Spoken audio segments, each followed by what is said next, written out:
छोटे से घर में कुल 4 परिवार रहते थे। सबका अलग अलग काम बांध दिया हूँ।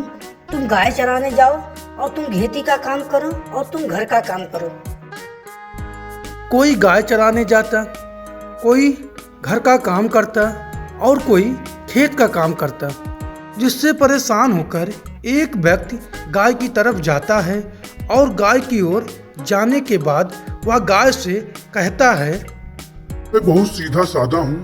मैं गाय को अपनी माता मानता हूँ, इसलिए आप लोग की जिम्मेदारी अब मेरी है और आप हमारी माता हैं। इसलिए मैं कह रहा हूँ कि आप माता की तरह हमारे ऊपर व्यवहार करना और मैं आपका पुत्र होने की तरह मैं आप पर आपका व्यवहार करूँगा। ना आप मुझे परेशान करना, ना मैं तुम्हें परेशान करूँगा।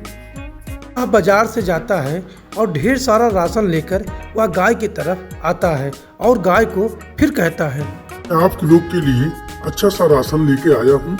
अब आप लोग खाइएगा और हमारे साथ रहिएगा और ढेर सारा दूध दीजिएगा, जिससे मैं बाजार में ले जाऊँ और बेचूं और काफी रुपए कमाऊं। देखने में बहुत सीधा साधा है और हमारा सेवा भी लगता है बहुत ढेर करेगा ये। इसलिए हम तीनों अब एक साथ रहेंगे और इसके साथ रहकर हम लोग की जिंदगी भी बहुत अच्छी तरह से कटेगी।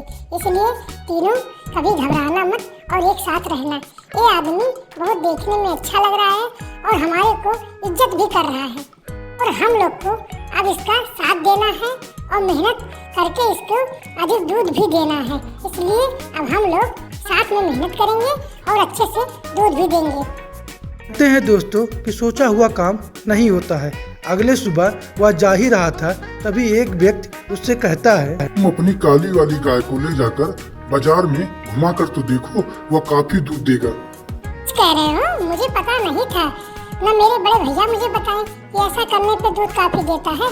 अभी मैं घर जाऊंगा और अपनी काली वाली गाय को ले जाकर पूरे गांव में घुमाऊंगा। आपकी बात बताकर बहुत अच्छा किया। आपके भैया आपके ये चीज बताए नहीं थे क्या? ये सब होता है कि अगर अपने वाले गाय को ले जाकर बाजार में घुमाओगे या पूरे गांव में घुमाओगे तो वह गाय का मनोरंजन होता है और शाम के वक्त काफी दूध देता है।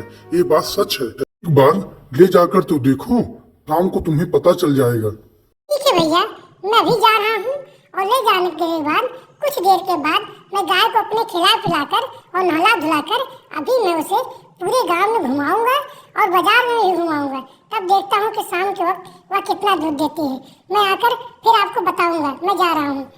वह सीधा साधा था, उसे कुछ नहीं पता था। वह पहली बार गाय की सेवा करने के लिए उसे घर से इजाज़त मिली थी।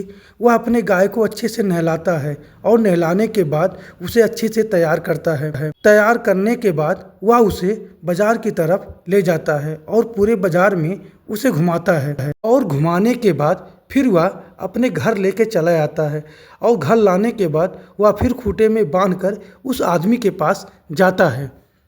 आपने जैसे कहा था वैसे घुमाया, लेकिन मेरे पूरे गाय की तबीयत खराब हो गई है। मुझे कुछ समझ में नहीं आ रहा है। अब बताओ मैं क्या करूं? तबीयत न गाय उठ रही है, न बैठ रही है और न कुछ बोल रही है। मुझे कुछ समझ में नहीं आ रहा है। दोनों के बहस होने के बाद वह आदमी अचानक गायब हो जाता है और वह अपने गाय को लेकर फिर खूंटे की तरफ लेकर चला आता है और आने के बाद वह उसे फिर बांध देता है।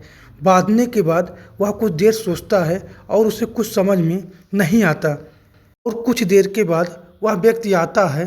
तब उससे वह पूछता है, आपने मेरी गाय की तबीयत खराब करवा दी। कौन सी गाय? मैंने तो कुछ नहीं कहा था तुमसे। तो कौन था? अरे तुम्हें पता नहीं है, वो हमारे भेष में एक भूत गांव में टहल रहा है। वह बहुत लोग को परेशान